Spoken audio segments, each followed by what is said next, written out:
Assalamu alaikum, everyone, and welcome back Walaikum assalam. to another deep dive with us. Yeah. So today we're going to be talking all about the spiritual benefits of fasting during Ramadan. Okay, cool. As you know, it's a pillar of Islam. Of course. And, we fast every year for the entire month. Right. And a lot of times we can get caught up in just like the day-to-day, Absolutely. the hunger, the That's thirst. all routine. The routine. Yeah, exactly. Yeah. So what we're going to try to do today is really dive into the deeper meaning and the spiritual benefits that we can try to get out of this blessed month. Yeah. And I think that's something that a lot of people are looking for. Like, we know we're supposed to fast, Right. but why? Exactly. What's the point? Yeah, what's the deeper meaning? Right. What am I supposed to be getting out of this Yeah. besides just, an empty stomach? Totally. And that's something that I think is really beautiful about Islam is that it lays it out for us. Yeah. It doesn't just say, do this because I said so. It actually gives us the reasons and The wisdom behind it. the wisdom behind it. Yeah, exactly. So maybe we can start with that. Like, what does Islam tell us about why we fast? Yeah, so I mean the verse that always comes to mind is from Surah Al-Baqarah, Okay. verse 183, Okay. and it says, "O you who have believed, decreed upon you is fasting, as it was decreed upon those before you, that you may become righteous." It's beautiful. Yeah. So it's interesting because it doesn't say that you may feel hungry or that you may, be thirsty. Right. It says that you may become righteous. Right, and that word righteous is really interesting. What is that in Arabic? In Arabic, it's taqwa. Taqwa. Yeah, and Yep. taqwa is often translated as God consciousness. Okay. But I think even that doesn't quite capture the full meaning. What do you think it means then? I think it's about this deep awareness of Allah. Okay. Like really feeling his presence in every moment I see. and understanding that he is the source of all things. And how does fasting help us achieve that? Well, when we abstain from food and drink, the body is kind of put on pause Mm-hmm. in a way, right? And that allows our spirit to kind of come to the forefront. That makes sense. We're not so distracted by the physical needs and desires. Right. And so we can really focus on our connection with Allah. Yeah, it's like all those things that we usually rely on. Those crutches are kind of taken away. And so we're left with just ourselves and Allah. Exactly. And in that space, we start to realize just how dependent we truly are on him. Yeah. Not just for food and water, Right. but for everything. It's a very humbling experience It is very humbling. because you really start to understand what it means to be in need of Allah's mercy. Absolutely. And that's, I think, a really important part of Ramadan is that it's not just about deprivation. Right. It's about recognizing our need for Allah and turning to him for help. I remember one Ramadan, I was, in the middle of the day, I was just so focused on like, when is iftar? When can I eat? Yeah. When can I break my fast? And I realized that, that's exactly the opposite of what I should be doing. Right. That this whole month is about trying to detach myself from those desires Exactly. so that even when I am hungry and thirsty, Right. my focus is still on Allah. Yeah, you're not a slave to your desires. Yeah. And I'm not constantly thinking about food or drink. I'm thinking about him. Yeah, that's the goal. So it's interesting because you mentioned this idea of self-control. Mm-hmm.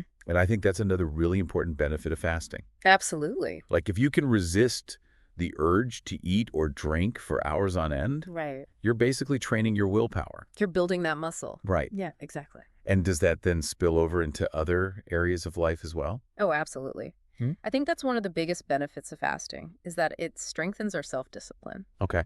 And that self-discipline then helps us in all areas of our lives. So it's not just about, being able to not eat or drink. Right. It's about being able to resist any kind of temptation. Exactly. Whether it's, anger or jealousy or backbiting. Whatever it is, yeah. Right. Any kind of negative impulse. Because we've been practicing. We've been training. Right, exactly. Yeah. And that's, I guess, how we become better people. That's how we grow, you know? Yeah. It's about becoming the best versions of ourselves.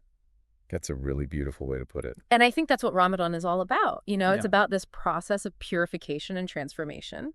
And it makes me think about how much more we tend to focus on worship during Ramadan. Yeah, Like we pray more, we read more Quran, we give more charity. absolutely. Is that also connected to this idea of self-control and awareness? I think it is. I think when we fast, our senses are kind of heightened. Okay. We're more in tune with our spiritual needs. I see. And so we naturally find ourselves drawn to these acts of worship. It's like our hearts are more sensitive. Exactly. And so we're more receptive to the message. And those acts of worship become more meaningful. Yeah. You know, it's not just about going through the motions. It's about Right. really connecting with Allah On a deeper level. on a much deeper level. Yeah. Yeah, I definitely feel that. Me too. Like during Ramadan, my prayers feel more sincere. Right. My Quran recitation feels more impactful. Yes. And even just like giving charity, Yeah. it feels like it's coming from a more pure place. Absolutely. So I guess the question then is, how can we make the most of this opportunity? Yeah. Like, how can we actually tap into all these spiritual benefits that we've been talking about? That's a great question. What advice would you give to someone who's listening? I think it starts with intention. Okay. Like, why are you fasting? Mm. What do you hope to gain spiritually from this month?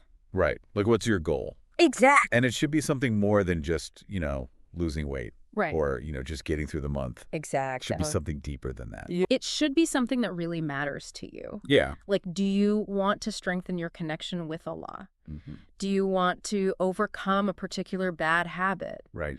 Do you want to develop more compassion and empathy? Those are all great goals. Whatever it is, Yeah. get clear on your intention. I think sometimes it's helpful to actually write it down. Absolutely. Yeah. Like, have it somewhere where you can see it every day. To remind yourself. And Yeah. then once you have that intention, Yeah. it's about weaving in practices that support that intention. Okay. So if your role is to strengthen your connection with Allah, Yeah. maybe you commit to waking up early for Tahajjud prayer, Right. or you spend more time reflecting on the Quran, Mm. or you make an effort to be more mindful of Allah throughout the day. Yeah. And if your goal is to overcome a bad habit, Yeah. then you really focus on resisting that urge whenever it comes up. Right. And you replace it with something positive. Right. It's like we were saying before about training that muscle. So every time we resist. We get stronger. Exactly. Yes, yeah. And it's not just about resisting. It's also about replacing it with something good. Absolutely. Yeah. Like if your goal is to be more compassionate, Yeah. then you make an effort to do more acts of kindness. Exactly. Whether it's smiling at someone or Yeah. helping out a neighbor or giving charity. All those things. And even just like controlling our anger. Absolutely. Like if someone says something that upsets us, Right. we take a deep breath. We pause. We pause and we try to respond with kindness Exactly. instead of reacting with anger. That's a really important one. Yeah, it is. Because I think a lot of times we Yeah. let our emotions get the best of us, Especially when we're hungry. especially when we're hungry. Yeah. Yeah. So Ramadan is a really good opportunity to practice that patience and that self-control.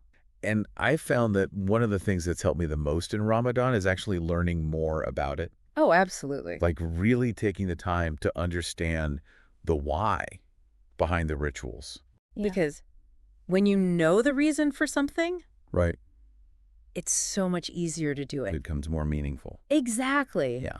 And it's not just going through the motions. It's like you said before, it's about connecting with Allah on a deeper level. Exactly. So I would definitely encourage everyone to take some time this Ramadan Yeah. to read about it, to listen to lectures, to talk to scholars. Yes. Really try to deepen your understanding of this beautiful month. And I think that's what will really help us to make the most of it. Exactly. Yeah. Well, this has been such an insightful conversation. Yeah. It has. Any final thoughts before we wrap up?